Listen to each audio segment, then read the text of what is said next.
What's going on, everyone? I got a brand new movie review for you guys today, and today I'm going to be discussing Netflix's new original film, Bird Box.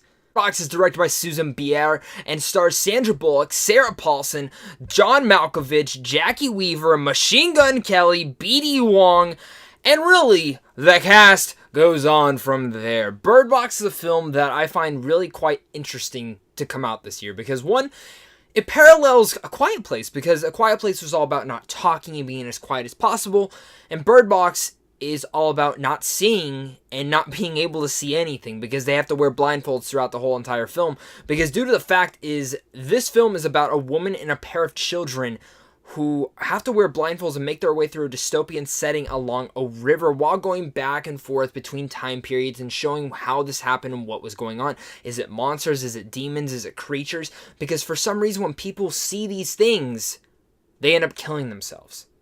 That also does sound like The Happening. Wait, the second I walked out of this film, I said, this is the better version of The Happening. Like, literally the better version of The Happening. A lot of the reasons that it is better than The Happening is, one, the concept is very established, and I was very hesitant to see how it would be flashing back and forth between two different timelines, and overall it actually works. One of the things I think it does knock against it, though, is the fact that when you see a lot of characters in the original timeline and then flashing forward, you kind of know who survives and doesn't, and that was kind of an issue for me. But besides that, you think it's really cool in the way that they're portraying it. You get to learn a lot about the mythology and what's going on. They really push this emphasis of what this is and what it might be. And it makes you very on the edge of your seat. This is a dark film, and it keeps you there because you're just wondering what's going to happen next. Like the urge, what mythology you're going to learn about these monsters. And the cool thing about each and every one of these monsters that you do start to learn about is the fact is, you learn with the characters. When the characters figure out something, you figure it out. You can start putting pieces together, but overall, you start piecing it together with those certain characters. And I really like that the timelines made you intersect and make you learn this. And every time it would flash forward, you would start to kind of like putting two and two together. Like, okay, that's why I need to know that. That way it's not just thrown at you.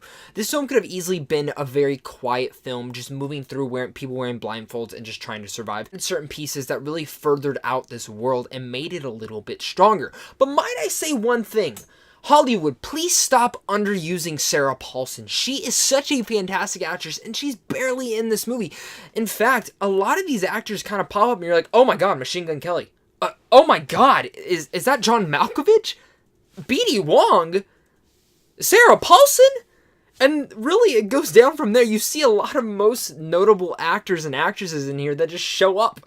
And they're all good. They're all portraying the typical person they would portray.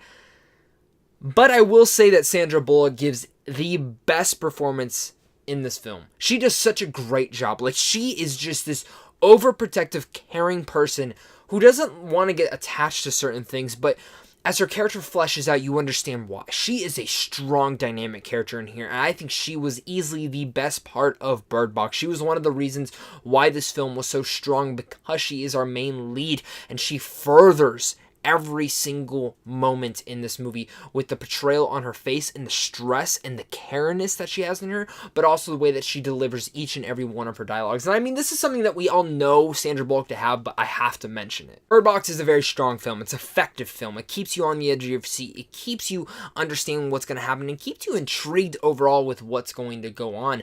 Even though it can be predictable at a couple parts and get a little bit cheesy at times, it's still an entertaining watch and something I can really praise Bird Box for. And the title is really interesting, the way that it ties into the movie. I really just sitting here doing the review, I kind of noticed why it's called Bird Box. Overall, I really liked Bird Box. This was a surprise film for me. I went in really not knowing anything. Heard some ill-mannered things, thought it was okay, thought it was good, but walked out really liking it. And I know it is going to be pushed into some theaters, so I do recommend, if you can see it, do see it in theaters. If you can't, it's going to be on Netflix, so do check it out. So with all that said, I'm going to give Bird Box a B-. Box was a big surprise for me, guys, and I can't wait to hear what your guys' thoughts are on this film. Thank you guys again so much for watching this. You guys are seriously all the best, and I can't wait to talk with you guys on my next review. Of course, guys, if you're looking to get in some movies early, make sure to check out Sandwich on Films also down below, because right then there we do get out advanced movie screening tickets. We do some giveaways, and we also check out some movie news and even some movie reviews over there. But guys, of course, until next time, stay classy.